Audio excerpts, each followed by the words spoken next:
Hey everyone, hello from Tokyo, this is Gail, your well-being coach, presenting the Wednesday Wellness Tips. Have you ever had this thought, what if they don't actually like me? Or even, what if they realize I'm not as interesting, as good as they think I am? Maybe it shows up with friends, at work, in relationships. On the outside, everything seems fine, but inside, there is this quiet fear of being exposed. Like one day, people might find out who you really are. This is more common than you think, and it's deeply connected to something many people experience, a feeling of not quite deserving the place you have in other people's life. Let me tell you about someone I worked with. She had a close group of friends. They invited her out. They checked in on her. They laughed together. From the inside, it looked like a warm, genuine connection. But inside, her experience was very different. She told me, I feel like they are just really nice people, but I don't think I deserve them. And then she added, I'm scared that one day they will realize I'm not that interesting, and they will just stop inviting me. Now pause for a moment. If you truly believed that, how would you show up in those friendships? Probably a bit more cautious, a bit more guarded, maybe overthinking what you say, trying not to take up too much space, always monitoring yourself just in case. And that's exactly what she was doing.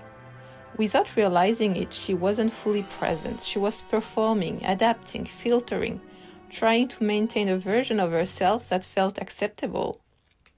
So here's the key insight. When you believe you don't deserve connection, you start to question every sign of it. Kindness becomes, they're just being polite. Inclusion becomes, they probably invited everyone. Laughter becomes, they're just being nice. So no matter what others do, it never quite lands because your mind keeps rewiring the story. This creates a painful loop. You feel like you don't belong, so you hold back. Because you hold back, you don't fully experience the connection. And because you don't feel the connection, it reinforces the belief that you don't belong. But here's what's important to understand. This feeling is not proof, it's a perception, a filter your mind is using. So we explored something together. I asked her, what if your friends actually like you for who you are? Not the version you're trying to manage, not the version you think is acceptable, but the real you. At first, that idea felt almost uncomfortable, because if that were true, then the problem wasn't them, it was the way she was seeing herself. So we started to gently shift her perspective. Instead of dismissing their kindness, she practiced taking it in. When someone invited her, she noticed it. When they laughed, she let it count.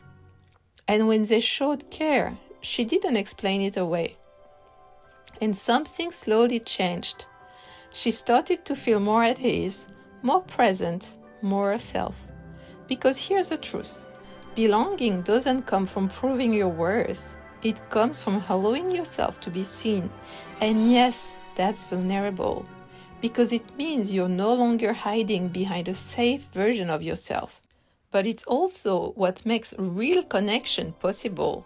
So if you recognize yourself in this, if part of you wonders whether people really like you, try this. Notice the thought, but don't immediately believe it. And then gently ask yourself, what if this is just a story my mind is telling?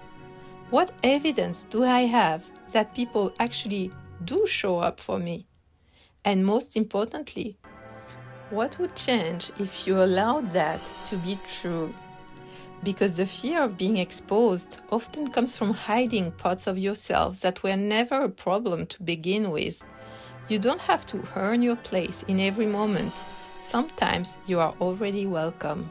The question is, are you willing to believe it, even just a little?